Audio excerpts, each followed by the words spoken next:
You can use the sales commission portion of your labor tab in various ways. First, to more fully understand and control your labor in your cost of sales. Second, to establish a strategy for hitting the growth that you desire. And third, to see what sort of additional activities must be performed to ensure you hit your sales numbers. Your labor plan reveals a large part of how your staff is going to execute your revenue growth plan. So you need to consider what your revenue growth plan is that you identified on your revenue tabs. The business owner of this tree service wants to grow his consulting services by only 5%. He expects to grow his fertilization and tree removal services by 15%.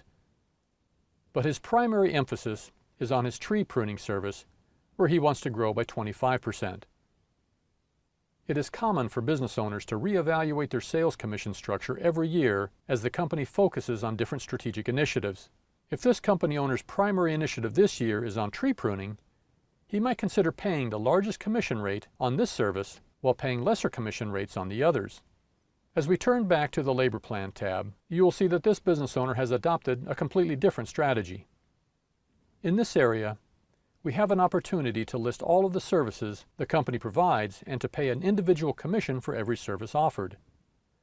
I mentioned that this business owner has a different strategy, as you are about to see. I will collapse these unused rows to clean up the look, and our focus will only be on a general category called Sales. He has 2 salespeople, and he sells as well. He pays his 2 salespeople a 3% commission on everything they sell, and he does not pay himself any commission at all. As we scroll down, we will see what his strategy is and why he pays such a modest commission. On this row, we record the number of salespeople he will have by month, as we did under the fixed labor section.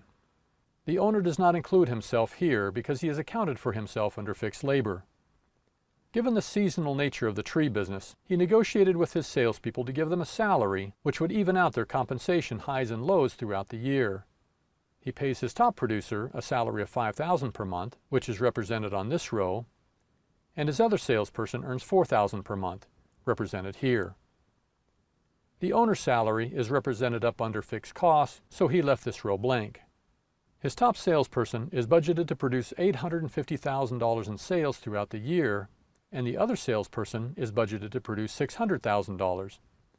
The owner, who wants to limit his own sales involvement, is budgeted to produce $150,000. Since you can type into any tan cell, the salary can be adjusted at any point throughout the year.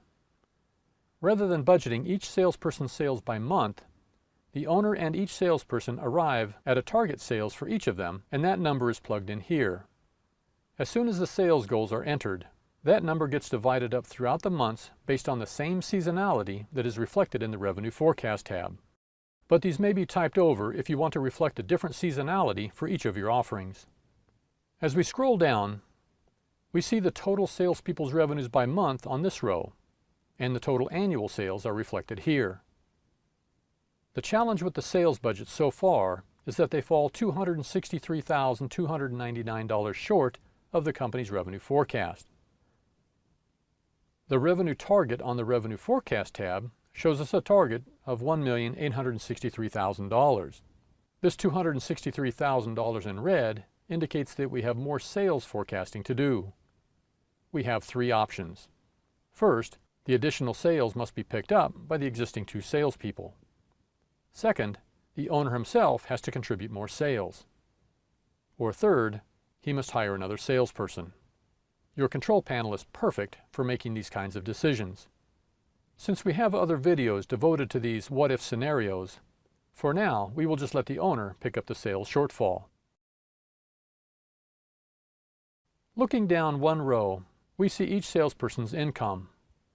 The top producer is earning over $85,000, and the other salesperson is earning $66,000. We can also see each person's cost of sales.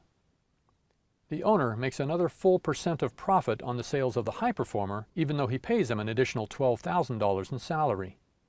This provides excellent motivation to get the other salesperson performing at that level as well for both the owner and the salesperson.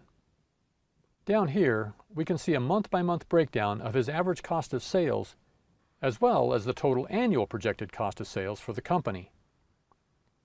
And down here, We can see the additional cost of sales as it applies to the sales labor burden costs, which includes workers' compensation, health insurance, and taxes.